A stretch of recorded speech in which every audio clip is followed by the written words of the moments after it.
Մեկ հարց ԵՀԿ նախագահին եւ մեկ հարց էլ Հայաստանի արտգործնախարարին դուք ժամկետներ նշեցիք Մինսկի խմբի լուծարման հետ կապված, եթե չեմ սխալվում, ասեցիք ոչ ուշ քան դեկտեմբերը, իսկ եթե չի լինում արդեն Մինսկի խումբը այս դեպքում ինչպես է ԵՀԿ-ն պատկերացնում խնդրի կարգավորումը մասնավորապես արցախահայերի իրենց տներ վերադարձի հետ կապված եւ ընդհանրապես իրենց միջազգային իրավունքի վերականգնման հետ կապված կա արդյոք տարբերակ եւ ընդհանրապես ԵԱԿ-ի հետագա գործունեությունը տարածաշրջանում Մինսկի խմբի լուծարումից հետո որն է լինելու Thank you for the question. I will be very brief. Yes, Շատ հակիրճ կպատասխանեմ այո, Մինսկի կարգավորումն ոչ ավելի ուշ, քան դեկտեմբերի 1-ը։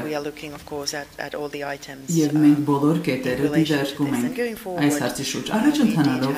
իսկապես խորքային քննարկում ենք ունեցանք պարոն նախարարի հետ, եւ ԵՀԿ-ն իհարկե պատրաստական է աջակցելու սատարելու խաղաղությանը, դիմակայունությանը Հայաստանում եւ տարածաշրջանում։ Հատուկ շեշտադրումը կլինի այնտեղ, որտեղ նաև Հայաստանը կարող է ավելացված արժեքով հանդեսվել, տնտեսական բաղադրիչում կլինի, ինչպես նաև շրջակա միջավայրի եւ կլիմայի ուղղությամբ։ Հավելելով նաև Տիկին նախարարին, կուզեի ավելացնել կամ կրկին հիշեցնել Հայաստանի Հանրապետության կառավարության քաղաքականություն այս հարցում, մենք կարծում ենք եւ մենք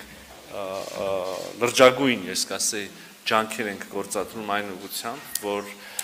տեղահանված հայրենակիցները մեր կարողանան ամբողջապես ինտեգրվել եւ իրենց կյանքը վերսկսել կամ շարունակել Հայաստանի Հանրապետությունում եւ ինտեգրվել Հայաստանի Հանրապետության հասարակությանը